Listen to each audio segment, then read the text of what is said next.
Cuán firme cimiento se ha dado a la fe de Dios en su eterna palabra de amor.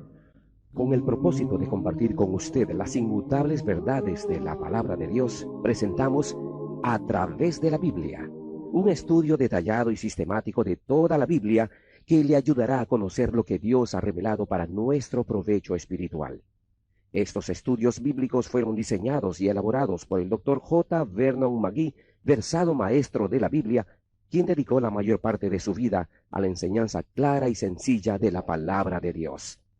Acompáñenos, pues, mientras avanzamos en nuestro recorrido a través de la Biblia. Cuán firme cimiento la palabra de Dios. Es un gozo estar nuevamente con usted, amigo oyente, para traerle otro estudio de la serie A través de la Biblia. Continuamos hoy, amigo oyente, nuestra excursión a través de este libro de Zacarías. Y quisiéramos hoy leer esta sección en que nos encontramos, que trata de la conclusión de las 10 visiones que tuvo Zacarías. Y para hacer esto vamos a regresar un poco para considerar lo que dice el versículo 9 de este capítulo 6 de Zacarías. Vino a mí palabra de Jehová diciendo. Ahora, cada vez que Zacarías, y también ocurre lo mismo con los demás profetas, cada vez que ellos tienen un mensaje de gran importancia que tenga que ver con el futuro, o con juicio que tiene que ver con el presente, ellos le hacen recordar a la gente que este no es un mensaje de ellos mismos, no es un mensaje propio de ellos, sino que lo están recibiendo del Señor. Y esto debería ser lo mismo para aquellos que somos ministros y maestros de la palabra de Dios. Tendría que servirnos de advertencia. No hay razón para que esto sea motivo de enfado. No hay razón para que uno se sienta de mal humor en cuanto a cualquier mensaje que se presente. Debemos presentar la palabra de Dios. Y los profetas tenían mucho cuidado en decir esto. Ellos no estaban tratando de ser malos o vengativos en cuanto al juicio. Tampoco estaban mirando hacia el futuro tratando de adivinar lo que ocurriría. Esto también debería ser una advertencia para muchos en el presente que están hablando en cuanto a la profecía. Pues bien, siguiendo adelante en la primera parte del versículo 10 de este capítulo 6 de Zacarías, leemos, Toma de los del cautiverio a Eldai, a Tobías y a Jedaías, los cuales volvieron de Babilonia. Ahora estos eran algunos hombres que habían vuelto de Babilonia. Ellos pertenecían a la cautividad. En nuestro programa anterior vimos el significado de sus nombres, y en realidad estos eran nombres babilónicos, paganos. Ellos habían nacido en la cautividad, y no estaban de acuerdo a regresar con los demás, pero ahora han regresado.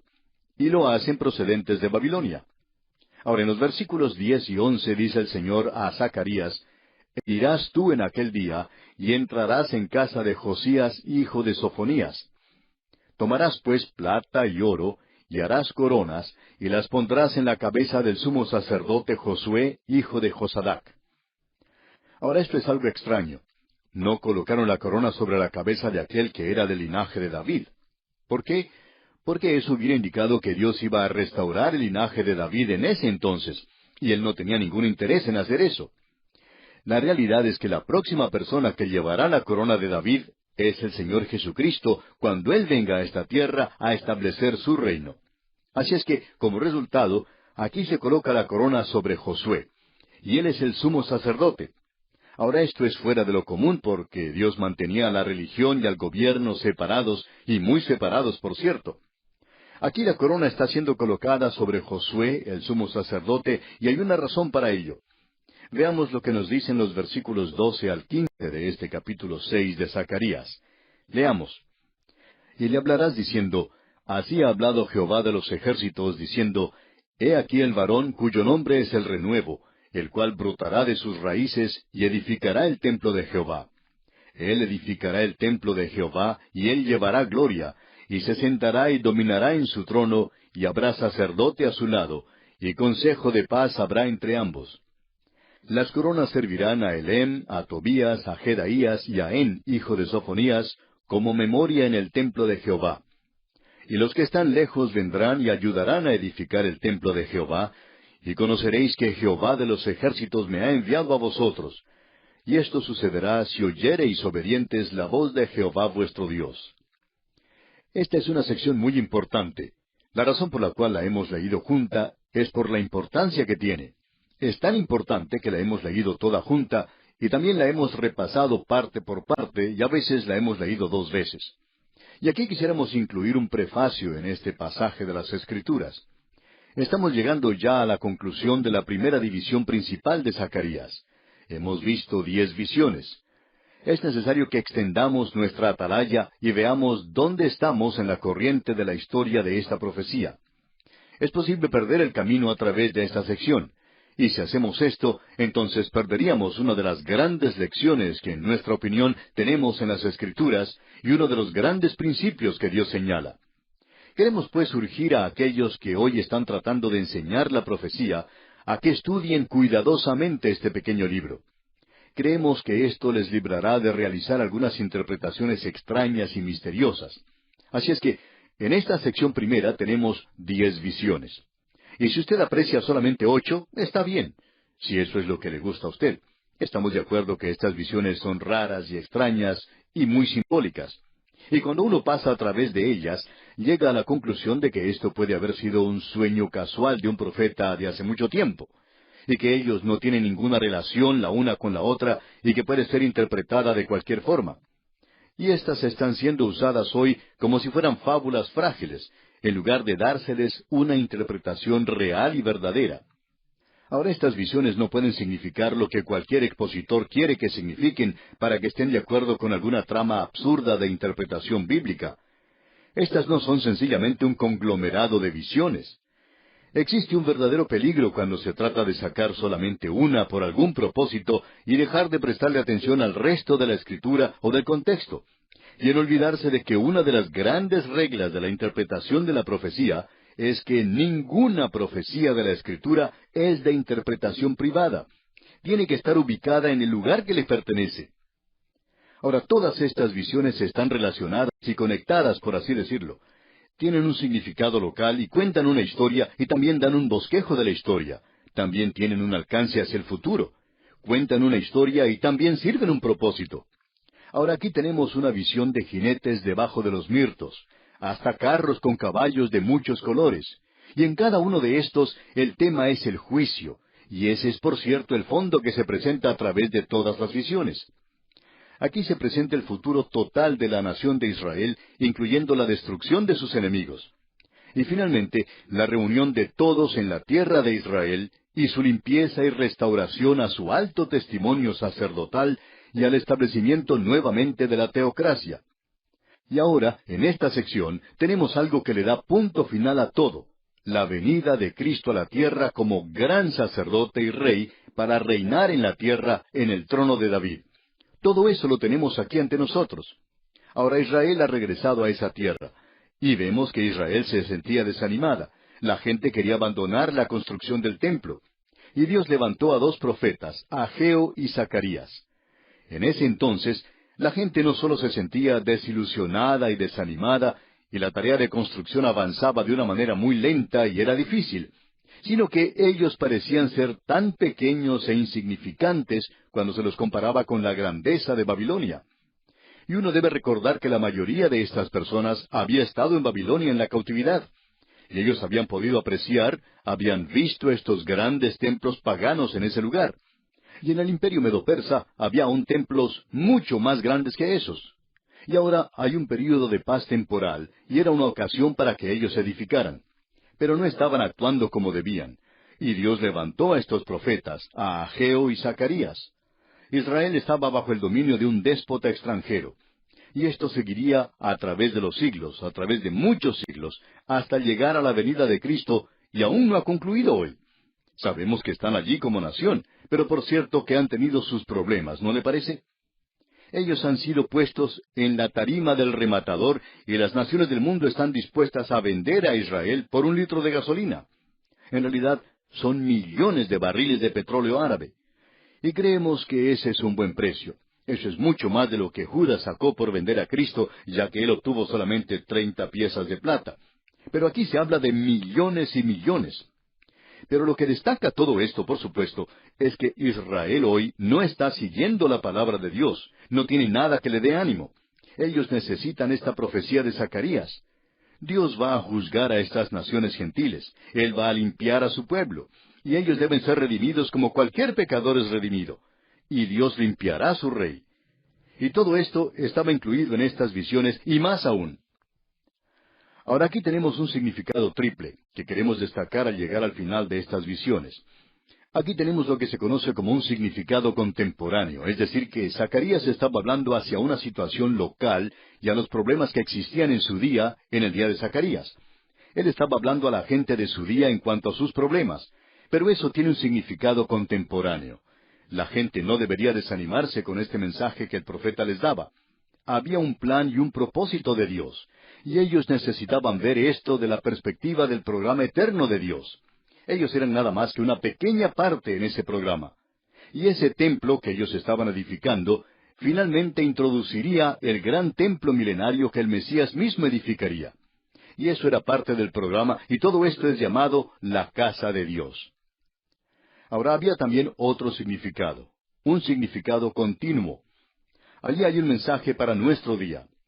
Amigo oyente, el apóstol Pablo en su segunda epístola a Timoteo, capítulo 3, versículo 16, dice, «Toda la Escritura es inspirada por Dios y útil para enseñar, para redarguir, para corregir, para instruir en justicia». No todo esto ha sido escrito para nosotros. No creo que Dios nos haya pedido que edificáramos un templo. Nosotros nunca sentimos el deseo de dedicarnos a eso. Aunque ha habido algunos creyentes que han tratado de reunir piedras de otro país y llevarlas a Israel para ayudarles a ellos a reedificar el templo. Amigo oyente, usted puede olvidarse de esa clase de cosas. Nuestra tarea no es la de obtener piedras o mármol para llevar a Israel para ayudarles a ellos a construir el templo. Nuestra tarea es la de presentar a aquel que es la roca de los siglos, aquel que es esa piedra, esa roca cortada no por manos, aquel que es la roca, y él mismo lo dijo, que si uno cae sobre él, puede ser quebrantado, pero que si esa roca cae sobre uno, le desmenuzará. Entonces, esa roca vendrá algún día, y vendrá en juicio, pero usted puede caer sobre él, y puede ir en arrepentimiento a él como pecador. Es por eso que decimos que estas visiones tienen un mensaje para nosotros hoy. Aún esa primera mujer astronauta que estaba viajando a través del aire con mucha facilidad dentro de una canasta, dentro del Efa. Sí, Dios está juzgando nuestras naciones. Usted puede leer del juicio de Babilonia, y ellos han desaparecido de las páginas de la historia. El imperio medo-persa vino y se fue. Lo mismo ocurrió con el imperio greco-macedonio. El imperio romano también se desarticuló y será reunido nuevamente. Después de todo, este mundo es como un gran escenario. Cada hombre tiene que representar su parte. Y aquí encontramos también un mensaje individual. Este es un mensaje donde Dios no solo está juzgando a las naciones, sino que Él está juzgando a las personas individualmente. Ahora nos preguntamos, amigo creyente, si usted es ciego al hecho de que Dios está actuando hoy en la historia de este mundo. Dios está juzgando a las naciones. Es necesario que le hagamos frente a las cosas que están sucediendo y que dejemos de ocultar nuestra cabeza en la arena. Las naciones, en lugar de enviar armas a otras naciones, deberían enviar Biblias y misioneros para ayudarles de esa manera. ¿O no cree usted que sería mucho mejor enviar maestros para que empiecen escuelas y orfanatorios e iglesias y le enseñen a esta gente a ser honrada? Lo que sucedió con el cambio en la situación económica a causa del petróleo en los países árabes es algo que nadie se imaginaba hace 50 años. Esto de cierto modo humilla a muchas naciones. Pero nuestros ojos no están abiertos. Nosotros continuamos andando en pecado. La riqueza del mundo está regresando a esa sección. A causa del petróleo, muchas naciones pueden ir a la quiebra. Y lo interesante de todo esto es que Dios había dicho que así es como iban a suceder las cosas. Así es como está sucediendo en el presente. Pero nosotros somos ciegos espiritualmente para podernos dar cuenta de lo que ocurre a diario en el contexto de la Escritura y de la historia. Dios está actuando en la historia, y si usted escucha los medios noticiosos, quizás se desanime, pero quizá usted pueda escuchar esta voz tan suave de Dios en estas visiones. Estas no son visiones extravagantes ni absurdas, y ninguna interpretación de esa clase puede ser de satisfacción. El propósito de Dios prevalecerá. Dios está actuando en la historia para lograr su propósito. Luego existe una tercera interpretación, la consumación de todas las cosas. Este es el fluir en el canal de la profecía. Y usted puede notar lo que nos dice aquí este versículo 12 del capítulo 6 de la profecía de Zacarías. Y le hablarás diciendo, así ha hablado Jehová de los ejércitos diciendo, he aquí el varón cuyo nombre es el renuevo, el cual brotará de sus raíces y edificará el templo de Jehová. Y este renuevo mencionado aquí no es ningún otro, sino el Señor Jesucristo mismo que viene a reinar. Él es el renuevo, Él es ese renuevo, esa raíz de tierra seca que murió por nosotros en la cruz. Y Él es algo más también. Allá en el libro del profeta Isaías, capítulo 4, versículo 2, leemos, en aquel tiempo el renuevo de Jehová será para hermosura y gloria, y el fruto de la tierra para grandeza y honra a los sobrevivientes de Israel. Sí, amigo oyente, Él va a edificar el templo como se nos dice. ¿Y qué es Él? Bueno, leamos el versículo 13 aquí en el capítulo 6 de Zacarías, y dice, Él edificará el templo de Jehová, y Él llevará gloria, y se sentará y dominará en su trono, y habrá sacerdote a su lado, y consejo de paz habrá entre ambos. Él será un sacerdote sobre su trono. Debemos notar eso. Él es un sacerdote sobre su trono.